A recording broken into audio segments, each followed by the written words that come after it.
Hi friends, আজকে চলে এলাম নতুন একটা ব্লগ নিয়ে। আজকে 14ই ফেব্রুয়ারি আর আমার জন্মদিন। তাই সকাল সকাল উঠে স্নান করে ঠাম্মি, দাদু আর দিদুনকে মালা পরিয়ে তাদের থেকে আশীর্বাদ নিয়ে নিলাম। এইবার রেডি হয়ে আমরা চলে যাব মন্দিরে পুজো দিতে।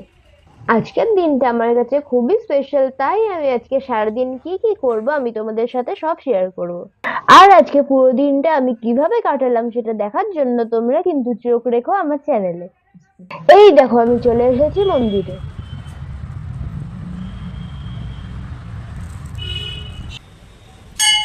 দেখো মন্দিরটা কত সুন্দর ফুল দিয়ে সাজানো হয়েছে।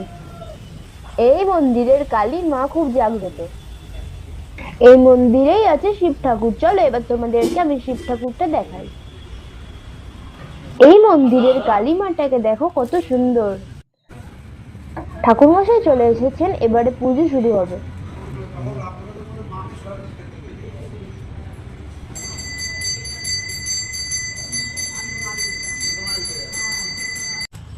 এইবার আমি কালী মাকে একটু ধূপ মন দেখিয়ে নিজের মনস্কামনা জানিয়ে নিলাম। এরকম নতুন নতুন ভিডিও দেখতে আমার চ্যানেলটাকে লাইক, শেয়ার, সাবস্ক্রাইব আর ফলো করে দিও, আর এইভাবে সবসময় আমার পাশে থেকো। পুজো দেওয়া কমপ্লিট, চলো এবারে বাড়ি যাওয়া যাক। বাড়িতে এসেই বসে পড়লাম সকালের টিফিন নিয়ে। আজকে আমার জন্মদিন, তাই মাম সকালে আমার ব্রেকফাস্টের জন্য বানিয়েছে লুচি, ঘুগনি আর 5 রকমের মিষ্টি। চলো এবার একটু খাওয়া যাক।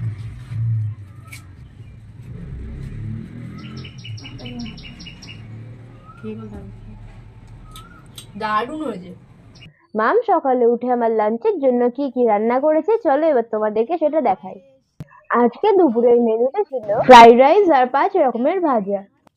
5 রকমের ভাজার মধ্যে ছিল বেগুন ভাজা, আলু ভাজা, মাছ ভাজা, লাল শাক ভাজা আর কুমড়ো ভাজা। আর তার সঙ্গে ছিল চিলি চিকেন আর কাতলা মাছের কালিয়া, চাটনি, পাঁপড় আর 5 রকমের মিষ্টি। আর ছিল পায়েস। আর স্ন্যাক্স এর মধ্যে ছিল Kurkure, Lays, dairy milk, milky bar, munch আর কিটক্যাট। মাম পাপা আমাকে সারপ্রাইজ দেবে বলে দেখো কত সুন্দর ডেকোরেশন করেছে। এবারে মাম নিজের হাতে আমাকে পায়েস খাইয়ে দিল।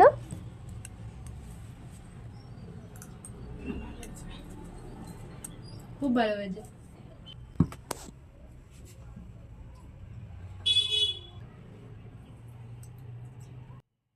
চলো এবারে অন্য সব খাবারগুলো টেস্ট করা যাক। এটা আমার ছোট্টবেলার রূপোর গ্লাস বাটি, তাই জন্য এত ছোট। রাত্রির বেলা কেক কাটার পার্টি আর আরো কিছু সুন্দর সুন্দর মুহূর্ত দেখানো বাকি রয়ে গেল, সেটা দেখার জন্য চোখ রেখো আমার পরের ব্লগে। ছোটবেলা যেহেতু তাই এত ছোট।